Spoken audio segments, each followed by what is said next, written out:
ഇടത് ചിന്തകനും ദൈക്ഷണികനും സൈദ്ധാന്തികനുമൊക്കെയായ KN കുഞ്ഞഹമ്മദ് അദ്ദേഹം ഒരു ലേഖനം എഴുതിയിരുന്നു ടൈംസ് ഓഫ് ഇന്ത്യയിൽ. കൺവേർട്ട് ടു ഇസ്ലാം എന്ന ടൈറ്റിൽ എന്ന പേരിലാണ് അദ്ദേഹം അങ്ങനെ ഒരു ലേഖനം എഴുതിയത്.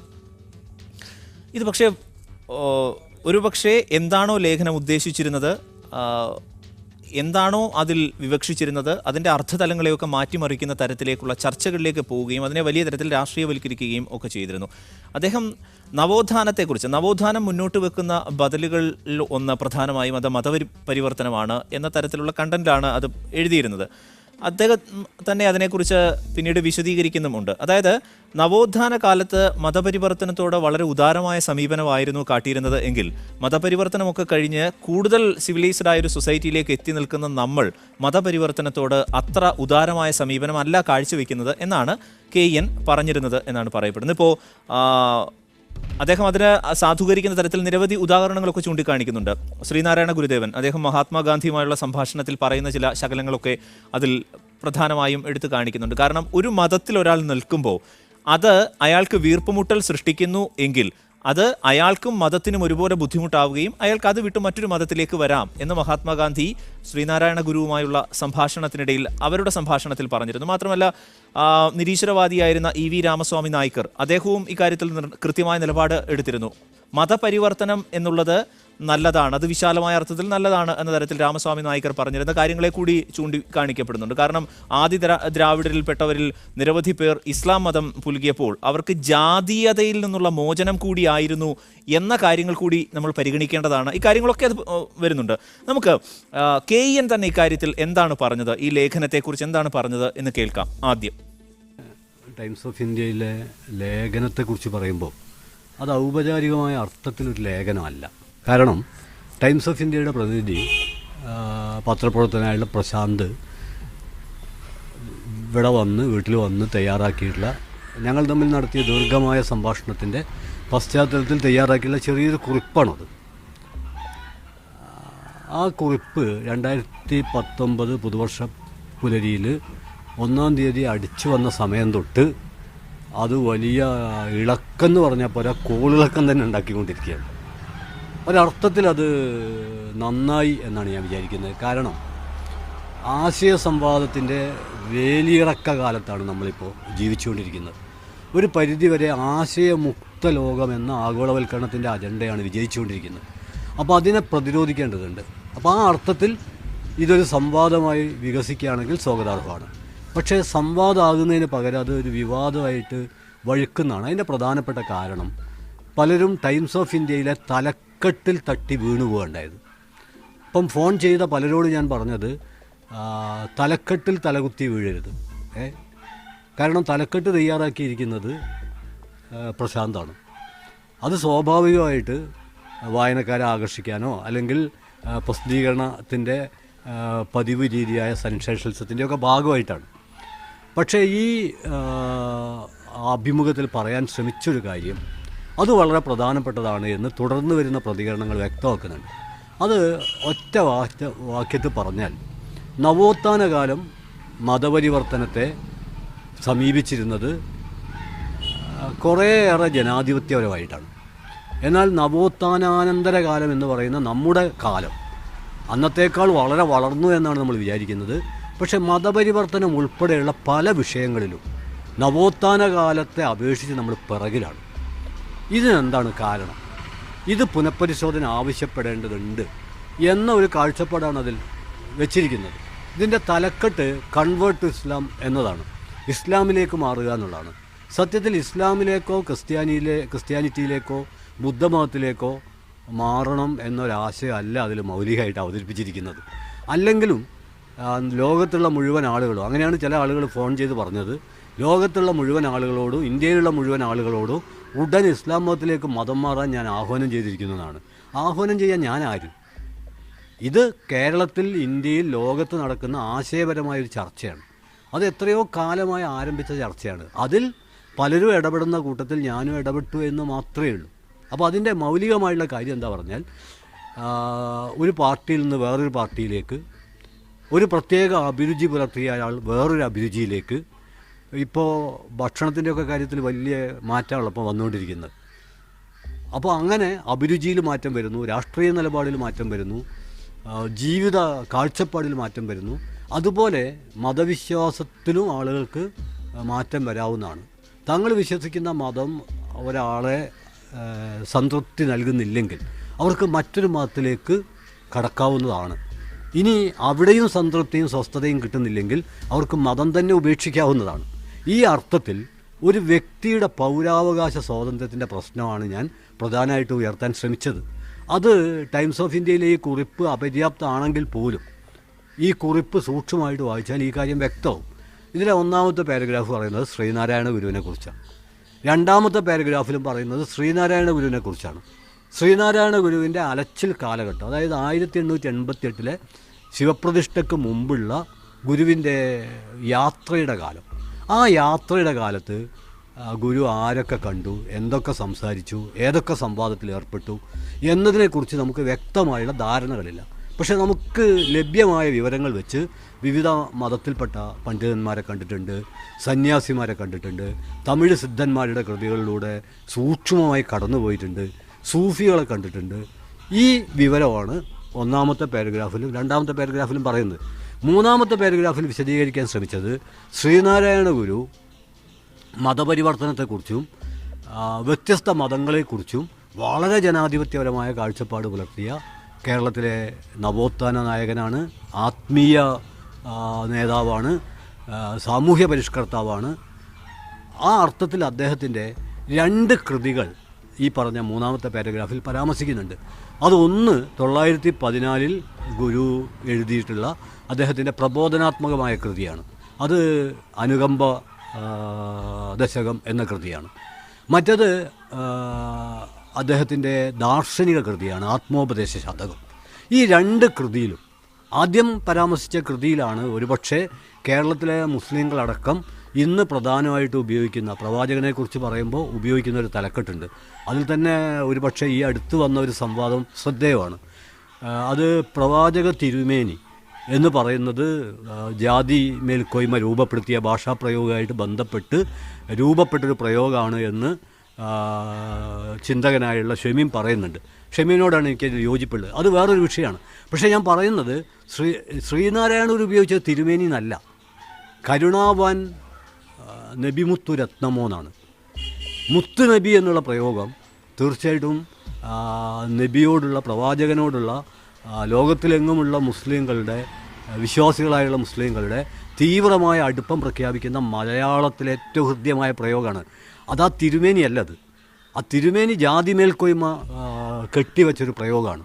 അതേസമയത്ത് കരുണാവാൻ നബിമുത്തു രത്നമോ ഇത് അനുകമ്പ ദശകത്തിലെ പ്രയോഗമാണ്. ഈ പ്രയോഗമാണ് പിൽക്കാലത്ത് കേരളത്തിലെ മുസ്ലിം സമൂഹം എടുത്തതെന്നാണ് ആ പാരഗ്രാഫിൽ പറയുന്നത്. തുടർന്ന് ആ പാരഗ്രാഫ് അവസാനിക്കുന്ന വരി ആത്മോപദേശ ശതകം മൗലികമായിട്ട് എന്താണ്? മൗലികമായിട്ട് അത് അപരത്തെ അതിജീവിക്കാനുള്ള ആഹ്വാനമാണ്. ഇനി അടുത്ത പാരഗ്രാഫിൽ ഈ കുറിപ്പിൽ വിശദീകരിക്കാൻ ശ്രമിച്ചത് പ്രവാചകൻ്റെ വിടവാങ്ങൽ പ്രസംഗമാണ്.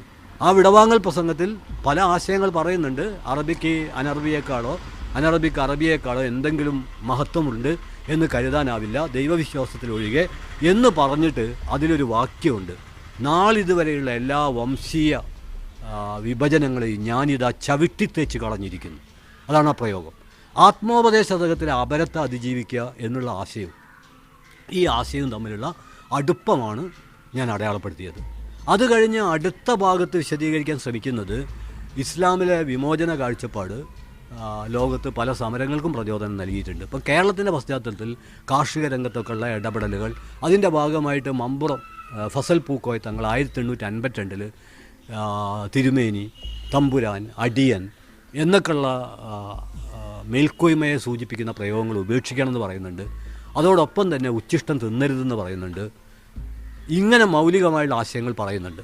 അത് തീർച്ചയായിട്ടും ജനാധിപത്യത്തിൻ്റെ ഒരു ആവിഷ്കാരമാണ്. 1852 ഈ 1852 തൗഹീദിൻ്റെ അടിസ്ഥാനത്തിലാണ് ഈ നിലപാട് ആവിഷ്കരിക്കുന്നത്. എന്നാൽ 1929 നമ്പൂതിരി യുവജന സംഘം ഇതേ ആശയം അവതരിപ്പിക്കുന്നുണ്ട്. നമ്പൂതിരി യുവജന സംഘവും പറയുന്നത് തമ്പുരാനെ വിളിക്കരുത്, അടിയെന്ന് പറയരുത്. അപ്പം ഫസൽ പൂക്കോയ തങ്ങൾ തൗഹീദിൻ്റെ അടിസ്ഥാനത്തിലാണ്, അതായത് ഏകദൈവം, അതിന് മുകളിലും ആരുമില്ല, താഴെയും ആരുമില്ല. ഈ കാഴ്ചപ്പാടാണ് ഫസൽ പൂക്കോയ തങ്ങൾ. അതിന് അദ്ദേഹത്തിന് പ്രചോദനം നൽകിയത് ഇസ്ലാം മതത്തിൽ നിന്നാണ്. എന്നാൽ നമ്പൂതിരി യുവജന സംഘം 1929 ഇതേ ആശയം ആവർത്തിക്കുന്നുണ്ട്. അതിന് പ്രചോദനം ഇസ്ലാം മതമല്ല, അത് നവോത്ഥാനം ഉഴുതുമറിച്ച ഒരാശയമാണ്.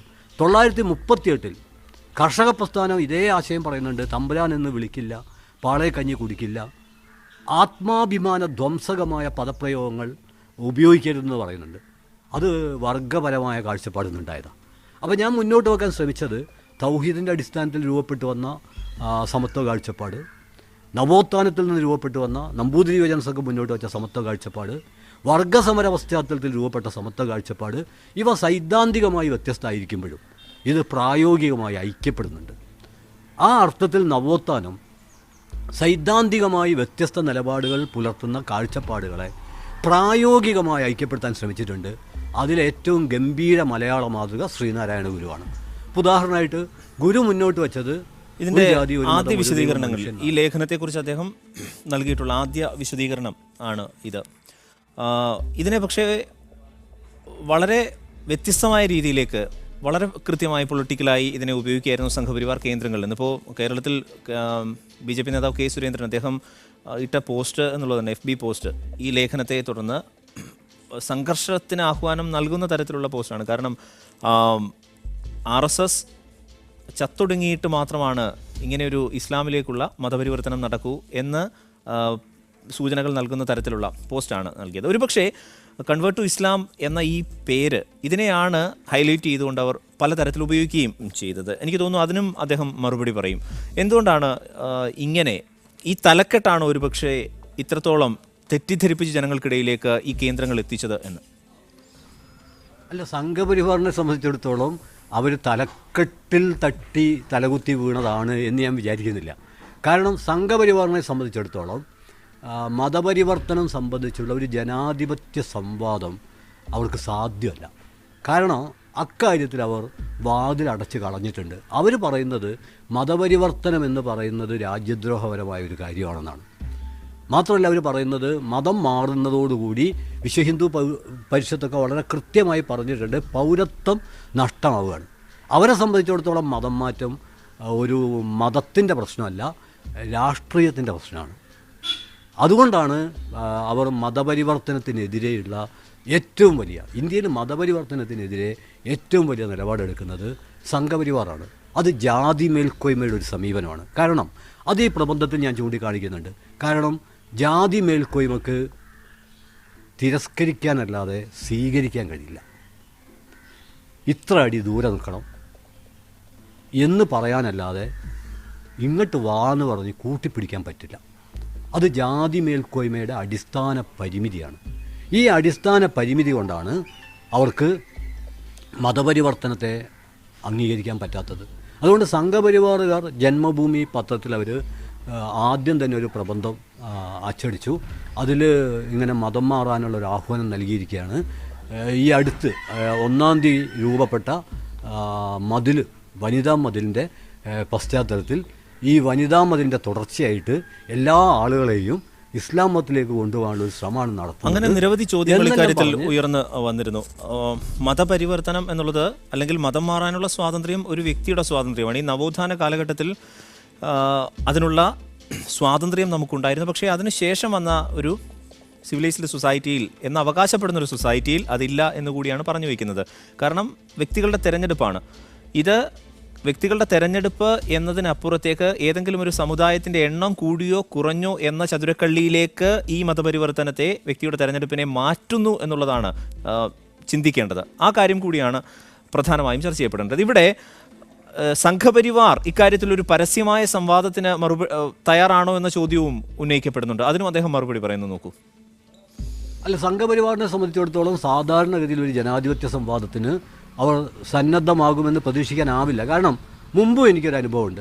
മുമ്പ് ഞാൻ കോഴിക്കോട്ടെ ഒരു വേദിയിൽ വെച്ച് ഞാൻ പ്രസംഗിച്ചു.